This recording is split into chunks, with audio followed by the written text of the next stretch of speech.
자, 오늘은 성형외과의 대표적 수술이라고 할 수 있는 쌍꺼풀 수술에 대해서 말씀드리겠습니다.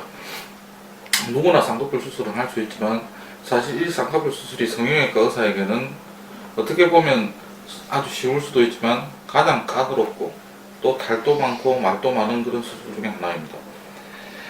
아주 쉽게 말하면 이 쌍꺼풀이라 하는 것은 그 위 눈꺼풀 이 피부가 뒤에 눈 뜨는 근육에 붙어야 인위적으로 붙게 만드는 그러한 수술입니다. 그런데 이 쌍꺼풀 수술에 대해서는 아주 잘못된 오해도 많고 잘못된 상식도 많고 또 틀리게 알고 있는 사실들이 많습니다.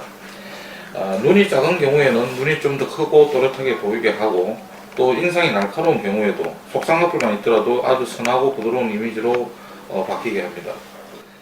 가장 많이 하는 오해 중에 하나가 우리가 쌍꺼풀 수술 중에 흔히 말하는 매몰법, 즉 째지 않고 찝는 수술로 하면은 안 째니까 아주 자연스럽고 째고 하는 절개법은 째니까 피도 많이 나고 부자연스러울 것이라는 오해를 많이 하시는데 그게 가장 잘못된 오해 중에 하나입니다.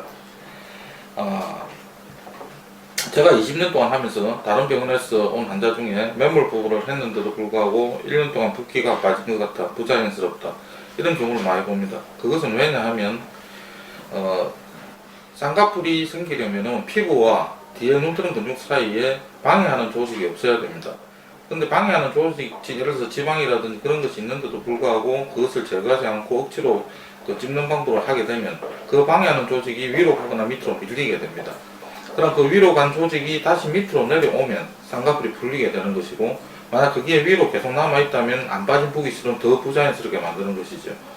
그래서 만약에 그런 경우에는 적절히 지방과 방해되는 조직을 제거를 해주고 붙여줘야만이 더욱더 자연스러운 쌍꺼풀이 되는 것입니다. 따라서 피부도 아주 얇고 지방도 없고 눈도 비교적 큰 경우에는 절개법을 하든 매몰법을 하든 자연스러운 쌍꺼풀이 잘 나오지만 눈도 작으면서 두껍고 이런 눈은 매몰법을 했다면 거의 99% 풀리든지 더 부자연스럽게 됩니다.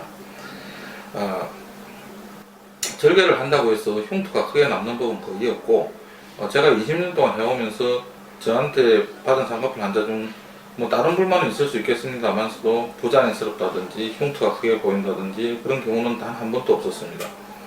그리고 다른 성형수술과 마찬가지로 이 쌍꺼풀 수술은 특히 욕심을 내면 안 되는 수술입니다. 특히 눈의 경우는 재수술을 많이 하면 할수록 그 모양을 찾기가 힘들고 이 눈꺼풀 부위는 얇기 때문에 그 흉터라든지 그런 굳은 살이 많이 생기면 더더욱 수술을 하기 힘들게 되기 때문입니다. 만약에 작고 자연스럽게 된 경우에는 다음에 만약에 본인이 원하면 크게 재수술하기는 비교적 쉽습니다.